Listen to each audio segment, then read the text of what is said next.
നമ്മുടെ അയൽ സംസ്ഥാനമായ തമിഴ്നാടിൻ്റെ മുഖ്യമന്ത്രി കുറച്ച് നാളുകളായി തന്നെ ആശുപത്രിയിൽ ചികിത്സ തേടിയിരിക്കുകയാണ്. അദ്ദേഹവുമായി ബന്ധപ്പെട്ട് വരുന്ന വാർത്തകൾ വളരെ ആശങ്കപ്പെടുത്തുന്നതല്ലേ? അതെ, വളരെ ശരിയാണ്. ആശങ്കപ്പെടുത്തുന്നതാണ് വാർത്തകൾ. കഴിഞ്ഞ ദിവസം നമ്മളിത് സംബന്ധിച്ച് ചർച്ച ചെയ്തിരുന്നു. അപ്പോൾ അന്ന് നമ്മൾ പറഞ്ഞു, ഈ അപ്പോളോ ആശുപത്രിയിലാണ് MK സ്റ്റാലിനെ പ്രവേശിപ്പിച്ചിരിക്കുന്നത്. അദ്ദേഹം അവിടെ ചികിത്സയിലാണ്. അവിടുത്തെ മെഡിക്കൽ ബുള്ളറ്റിൻ നമുക്ക് കിട്ടിയ ഒരു വിവരം അനുസരിച്ച് അദ്ദേഹത്തിൻ്റെ ആരോഗ്യനില കുറച്ച് പ്രശ്നങ്ങളുണ്ട്, ഗുരുതരമാണെന്നൊക്കെയുള്ള ചില സൂചനകൾ കിട്ടി. അപ്പോൾ അതിൻ്റെ അടിസ്ഥാനത്തിലാണ് നമ്മളത് ചർച്ച ചെയ്തത്.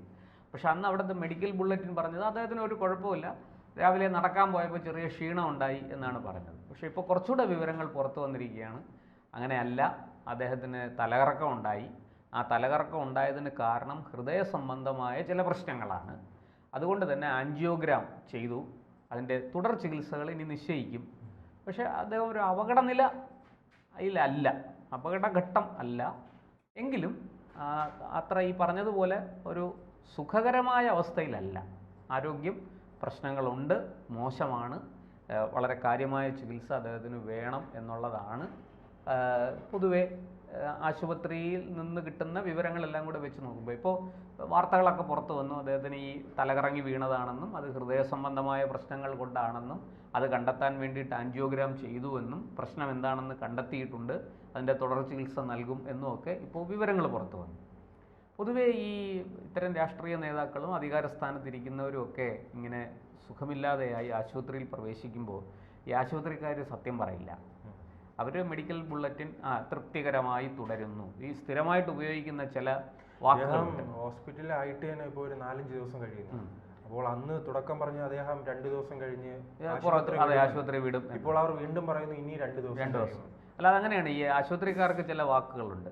ആശാവഹമായ പുരോഗതി, ആരോഗ്യനില തൃപ്തികരം, ഹൃദയം, കിഡ്നി, വൃക്ക തുടങ്ങിയ അവയവങ്ങളെല്ലാം പ്രവർത്തനക്ഷമമാണ്, നേരിയ പുരോഗതി, ഇങ്ങനെയൊക്കെ പറഞ്ഞ കുറേ വാക്കുകളുണ്ട്. അത് ഈ ആശുപത്രിക്കാർ സ്ഥിരമായിട്ട് ഉപയോഗിക്കുന്നതാണ്. നമ്മൾ ചില സിനിമകളിലൊക്കെ കണ്ടിട്ടുണ്ടല്ലോ, ചില ഇത്തരത്തിലുള്ള വാക്കുകളെ എടുത്ത് ആക്ഷേപ രൂപത്തിൽ അവർ അവതരിപ്പിക്കുന്നത് നമ്മൾ കണ്ടിട്ടുണ്ട്. അപ്പോൾ ഇതാണ് പൊതുവേദ ആശുപത്രിക്കാരല്ല, ഈ മെഡിക്കൽ ബുള്ളറ്റിൻ എന്ന് പറയുന്നതിനൊരു ഈ കോഡ് ഓഫ് കോണ്ടാക്റ്റ് പോലൊരു സാധനമാണത്. അതിനിങ്ങനെയൊക്കെ അവർ പറയുള്ളൂ. പക്ഷേ ഇതത്ര നിസ്സാരമായിട്ട് കരുതാവുന്നതല്ല. ഈ സ്റ്റാലിൻ പൊതുവെ ആരോഗ്യം അദ്ദേഹത്തിൻ്റെ ദുർബലമാണ്. പിന്നെ ഈ പറഞ്ഞതുപോലെ തമിഴ്നാട് പൊളിറ്റിക്സിൽ ഇന്ന് M കരുണാനിധിയുടെ മകൻ എന്നുള്ള ഒരു ലേബൽ അദ്ദേഹത്തിനുണ്ട്. അപ്പോൾ ആ കരുണാനിധിയുടെ മകൻ എന്നുള്ള നിലയ്ക്കാണ് അദ്ദേഹം ചെന്നൈ കോർപ്പറേഷൻ്റെ മേയറായതും പിന്നീട് ഇപ്പോൾ തമിഴ്നാട്ടിൻ്റെ മുഖ്യമന്ത്രിയായതും. ഇദ്ദേഹത്തിൻ്റെ ആരോഗ്യ പ്രശ്നം തമിഴ്നാട് രാഷ്ട്രീയത്തെ വലിയ രീതിയിൽ ബാധിക്കുമല്ലോ. പ്രത്യേകിച്ച് തമിഴ്നാട് രാഷ്ട്രീയം പുതിയൊരു രീതിയിലേക്ക് പോകുന്നു, പുതിയ രാഷ്ട്രീയ പാർട്ടികൾ രൂപം കൊള്ളുന്നു. ആ രാഷ്ട്രീയ പാർട്ടികൾ അവിടെ അധികാരം പിടിക്കാനുള്ള വലിയ ശ്രമം നടത്തുന്നു. അതിനിടയിൽ ഇത്തരം ആരോഗ്യ പ്രശ്നങ്ങൾ DMK പ്രത്യേകിച്ച് സ്റ്റാലിനെ അലട്ടുകയാണെങ്കിൽ അത് ആ പ്രചരണ രീതിയെല്ലാം വലിയ രീതിയിൽ ബാധിക്കുമല്ലോ. അദ്ദേഹത്തിന്റെ മകനാണെങ്കിൽ അദ്ദേഹത്തിനെതിരെ വലിയ വിമർശനമുണ്ട്. അദ്ദേഹത്തിന് ഒരു സിനിമാ പുത്രനായല്ലേ മാറിയിരിക്കുന്ന ഒരു മനുഷ്യനാണ് അദ്ദേഹം. അല്ല, ഈ സ്റ്റാലിൻ്റെ മകൻ ഉദയനിധി സ്റ്റാലിനൊന്നും രാഷ്ട്രീയത്തിൽ അത്ര പരിചയവുമില്ല, അനുഭവസമ്പത്തുമില്ല. പിന്നെ ഈ പറഞ്ഞതുപോലെ വിടുവായത്തനം വിളിച്ചു പറയാൻ മിടുക്കനാണ് താൻ. ഈ ജനങ്ങൾ ഒരു നേതാവിനെ കണ്ടെത്തുകയാണ് ചെയ്യുന്നത്. ഒരു രാഷ്ട്രീയ പാർട്ടിയിൽ പ്രവർത്തിച്ചു വരുന്ന അനേകം പേരിൽ ഒരാളെ തങ്ങളുടെ നേതാവായിട്ട് അവർ കണ്ടെത്തുകയാണ്. ഉദാഹരണത്തിന് K കരുണാകരൻ കേരളത്തിൽ, അദ്ദേഹം ഒരു അനിഷേധ്യനായ നേതാവായിരുന്നു.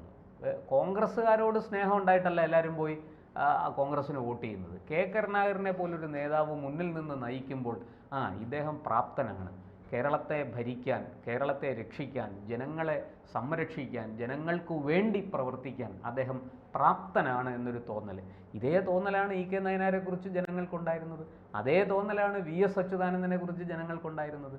അഴിമതിരഹിതനായ VS, ഈ സ്ത്രീ സംരക്ഷകനായ VS, ഇങ്ങനെയൊക്കെയുള്ള ആൾക്കാർക്കൊരു അത്തരത്തിൽ അവരൊരു ഇമേജ്, ഒരു പ്രതിച്ഛായ ഈ വ്യക്തിയിൽ അവർ കൽപ്പിക്കുകയാണ്, ജനങ്ങൾ കൽപ്പിക്കുകയാണ്. അത് അവരുടെ പ്രവർത്തനം കണ്ടിട്ടാണ്. ഈ നേതാവ് എങ്ങനെയാണ് ഒരു വിഷയത്തിൽ ഇടപെടുന്നത്, എന്തൊക്കെയാണ് സംസാരിക്കുന്നത്, ഒരു കാര്യം എങ്ങനെ എളുപ്പത്തിൽ സാധിക്കുന്നു, എങ്ങനെ പരിഹരിക്കുന്നു, ഇതൊക്കെ ജനം കണ്ടുകൊണ്ടിരിക്കുകയാണ്. അതുകൊണ്ടാണ് ഒരു നേതാവിനെ അവർ കണ്ടെത്തുകയാണ് എന്ന് ഞാൻ പറഞ്ഞത്. അതുകൊണ്ടാണ് ഒരു വ്യക്തിയിൽ, ഇപ്പോൾ ആരുമാകട്ടെ, ചെറുപ്പക്കാരനോ അല്ലെങ്കിൽ മുതിർന്നയാളോ ഒക്കെ ആകട്ടെ, പക്ഷെ ആ വ്യക്തിയിൽ അവർ തങ്ങളുടെ നേതാവിനെ, തങ്ങൾക്കൊരു ആശ്രയം അവർ കണ്ടെത്തുകയാണ് ജനങ്ങൾ. ഇവിടെ അതാണ് തമിഴ്നാട്ടിൽ ഇപ്പോൾ നമുക്കറിയാം, BJP-യിലെ അണ്ണാമലൈ, ഈ കുപ്പുസ്വാമി അണ്ണാമലൈ എന്ന് പറയുന്ന നേതാവ് ഒരു സുപ്രഭാതത്തിൽ അങ്ങ് ഉണ്ടായി വന്നതല്ല. നിരന്തരമായ അദ്ദേഹത്തിൻ്റെ കുറച്ചു കാലത്തെ പ്രവർത്തനം, അദ്ദേഹത്തിൻ്റെ ട്രാക്ക് റെക്കോർഡ്, അദ്ദേഹത്തിൻ്റെ പൂർവ്വകാല ജീവിതം, ഇതെല്ലാം കൂട്ടിച്ചേർത്ത് വെച്ച് വായിച്ചെടുത്ത് തമിഴ് ജനത അദ്ദേഹത്തിലൊരു നേതാവിനെ കണ്ടെത്തി. അദ്ദേഹം ഒരു വാദം മുന്നോട്ട് വെച്ചു, എൻ മണ്ണ് എൻ മക്കൾ എന്നൊരു വാദം മുന്നോട്ട് വെച്ചു. അതൊരു സ്ലോഗനായിരുന്നു. അതും പറഞ്ഞ് അദ്ദേഹം തമിഴ്നാട് മുഴുവൻ യാത്ര ചെയ്തു, നടന്നു. അദ്ദേഹത്തിൻ്റെ യോഗങ്ങളിലൊക്കെ ലക്ഷക്കണക്കിന് ആൾക്കാരാണ് പങ്കെടുത്തത്, നിസ്സാരമൊന്നുമല്ല. അദ്ദേഹം വെറുതെ ഒരു സ്ഥലത്ത് വന്നാൽ വളരെ പെട്ടെന്ന് അവിടെ 100 കണക്കിന് ആൾക്കാർ ചുറ്റും കൂടും. അദ്ദേഹത്തിൽ ഒരു വലിയ, ഞാൻ മനസ്സിലാക്കുന്നത് ശരിയാണെങ്കിൽ തമിഴ് രാഷ്ട്രീയത്തിൽ MGR-ന് ശേഷം ഇത്രയും ക്രൗഡ് പുള്ളറായൊരു നേതാവിനെ കണ്ടിട്ടില്ല. പൊതുവേ തമിഴ്നാട്ടിലൊക്കെ പറയുന്നത്, ഒരു യോഗം, ഏതെങ്കിലും ഒരു രാഷ്ട്രീയ പാർട്ടി ഒരു സമ്മേളനം നടത്തി, ആ സമ്മേളനത്തിൽ ഒരാളിന് 500 രൂപ, അരക്കുപ്പി മദ്യം, അതുപോലെ ഒരു ആട് ബിരിയാണി, ഇത്രയും കൊടുത്താൽ ആൾക്കാർ വരും, പങ്കെടുക്കും. സ്ത്രീ പുരുഷ ഭേദമന്യേ ആൾക്കാർ ഈ പണം വാങ്ങിക്കൊണ്ട് യോഗങ്ങളിൽ, സമ്മേളനങ്ങളിൽ പങ്കെടുക്കുന്ന ഒരു പ്രവണത, അത് തമിഴ്നാട്ടിൽ മാത്രമല്ല മറ്റു പല സ്ഥലങ്ങളിലും ഉണ്ട്. പക്ഷെ കേരളത്തിൽ അങ്ങനെ നടക്കില്ല. കേരളത്തിൽ കാശ് കൊടുത്താൽ ആൾക്കാർ വരുന്ന ഒരു രീതി, അത് അങ്ങനെ വിജയിപ്പിക്കാൻ സാധിക്കില്ല കേരളത്തിൽ. പക്ഷേ ഇത് തമിഴ്നാട്ടിലും മറ്റു പല സ്ഥലങ്ങളിലും അതൊക്കെ അത്യാവശ്യം വിജയിപ്പിക്കാം. അതിനൊക്കെ അപ്പുറത്തേക്ക് അതൊന്നുമില്ലാതെ ജനക്കൂട്ടത്തെ കൊണ്ടുവരാൻ ഈ അണ്ണാമലൈ എന്ന നേതാവിന് കഴിയുന്നുണ്ട്. അതാണ് BJP-യുടെ അവിടുത്തെ വിജയം. അതാണ് 1.5% വോട്ടിൽ നിന്ന് അത് 13.5%, 10%-ത്തിലധികം ഒറ്റയടിക്ക് വളർത്തിയെടുക്കാൻ അണ്ണാമലൈക്ക് സാധിച്ചു. അതൊരു ചെറിയ കാര്യമല്ല. അപ്പോൾ ഈ സ്റ്റാലിൻ നേരിടുന്നത് ഒരു വലിയ വെല്ലുവിളിയാണ്.